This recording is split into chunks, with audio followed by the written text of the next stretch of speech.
உயிர்த்தெழுந்த இயேசு கிறிஸ்துவின் வல்லமை ஊழியங்கள் வழங்கும் வசனப் பெட்டகம்.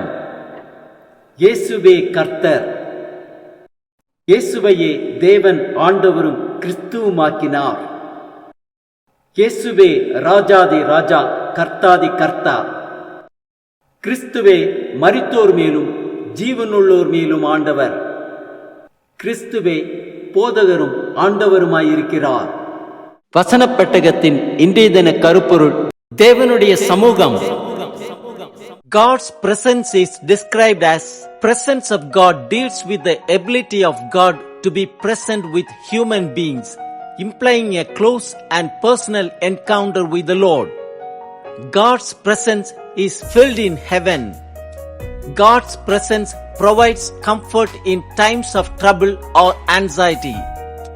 God's presence brought fear to Adam and Eve's sinfulness at Garden of Eden.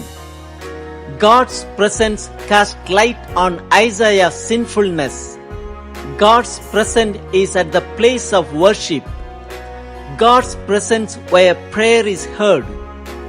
God's presence is a place of judgment. God's presence is a place of blessing. In the age to come, God's presence will be ultimate blessings, for believers will see Him face to face. ஜீவ மார்க்கத்தை எனக்கு தெரியப்படுத்துவேன். உம்முடைய சமூகத்தில் பரிபூர்ண ஆனந்தமும் உம்முடைய வலது பார்சத்தில் நித்திய பேரின்பமும் உண்டு. தேவனுடைய சமூகத்தை குறித்ததான வேத வசனங்களை பார்க்கலாம். சங்கீதம் 95:2 வாசிக்கிறோம்: துதித்தலுடனே அவர் சந்நிதி முன்பாக வந்து சங்கீதங்களால் அவர் ஆர்ப்பரித்து பாடக்கடவோம்.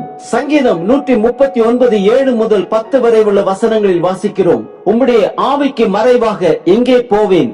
உம்முடைய சமூகத்தை விட்டு எங்கே ஓடுவேன்?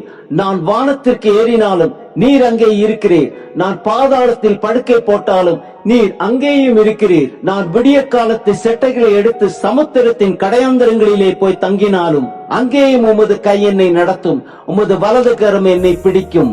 சங்கீதம் 97:5 வாசிக்கிறோம்: கர்த்தரின் பிரசன்னத்தினால் பர்வதங்கள் மெழுகு போல உருகிற்று, சர்வ பூமியினுடைய ஆண்டவரின் பிரசன்னத்தினாலேயே உருகி போயிற்று. யாத்திரையாகமம் 33:14-15 வாசிக்கிறோம்: அதற்கு அவர், என் சமூகம் உனக்கு முன்பாக செல்லும், நான் உனக்கு இளைப்பாறுதல் தருவேன் என்றார். அப்பொழுது அவன் அவரை நோக்கி, உம்முடைய சமூகம் என்னோட கூட செல்லாமற் போனார், எங்களை இவ்விடத்திலிருந்து கொண்டு போகாதிரும். பிரசங்கி 5:2 வாசிக்கிறோம்: தேவ சமூகத்தில் நீ துணிகரமாய் உன் வாயினால் பேசாமலும் மனம் பதறி ஒரு வார்த்தையையும் சொல்லாமலும் இரு. தேவன் வானத்தில் இருக்கிறார், நீ பூமியில் இருக்கிறாய், ஆதலால் உன் வார்த்தைகள் சுருக்கமாய் இருப்பதாக.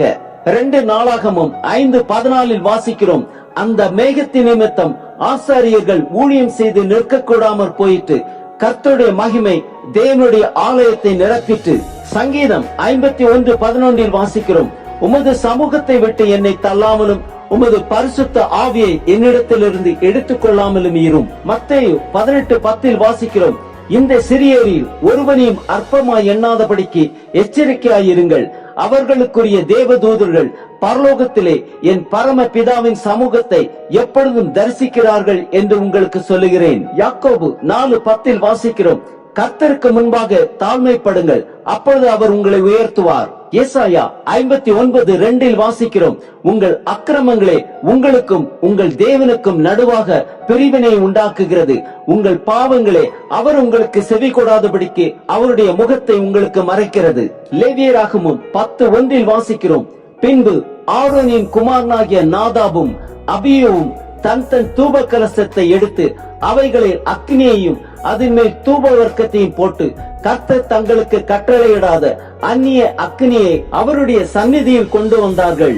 அப்பொழுது அக்னி கர்த்தருடைய சந்நிதியிலிருந்து புறப்பட்டு அவர்களை பட்சித்தது, அவர்கள் கர்த்தருடைய சந்நிதியில் செத்தார்கள். எண்ணாகமம் 6:26 வாசிக்கிறோம்: கர்த்தர் தம்முடைய முகத்தை உன்மேல் பிரசன்னமாக்கி உனக்கு சமாதானம் கட்டளையிட கடவர். 1 தீமோத்தேயு 6:16 வாசிக்கிறோம்: ஒருவராய் சாவாமை உள்ளவரும் சேரக்கூடாத ஒளியில் வாசம் பண்ணுகிறவரும் மனுஷரில் ஒருவரும் கண்டிராதவரும் காணக்கூடாதவருமாய் இருக்கிறவர், அவருக்கே கனமும் நித்திய வல்லமையும் உண்டாயிருப்பதாக. ஆமேன். 2 தீமோத்தேயு 4:1-2 வாசிக்கிறோம்: நான் தேவனுக்கு முன்பாகவும் உயிரோடு இருக்கிறவர்களையும் மரித்தவர்களையும் நியாயம் தீர்க்க போகிற கர்த்தராகிய இயேசு கிறிஸ்துவுக்கு முன்பாகவும் அவருடைய பிரசன்னமாகலையும் அவருடைய ராஜ்யத்தையும் சாட்சியாக வைத்து கட்டளையிடுகிறதாவது, சமயம் வாய்த்தாலும் வாய்க்காவிட்டாலும் ஜாக்கிரதையாய் திருவசனத்தை பிரசங்க பண்ணு. எல்லா நீடிய சாந்தத்தோடும் உபதேசத்தோடும் கண்டன பண்ணி கடிந்து கொண்டு புத்தி சொல்லு. தீத்து 2:13 வாசிக்கிறோம், நாம் நம்பி இருக்கிற ஆனந்த பாக்கியத்துக்கும் மகா தேவனும் நமது இரட்சகருமாகிய இயேசு கிறிஸ்துவனுடைய மகிமையின் பிரசன்னமாகுதலுக்கும் எதிர்பார்த்து கொண்டிருக்கும்படி நமக்கு போதிக்கிறது. ஆம், தேவனுடைய சமூகத்தில் பரிபூர்ண ஆனந்தமும் அவர் வலது பார்சத்தில் நித்திய பேரின்பமும் உண்டு.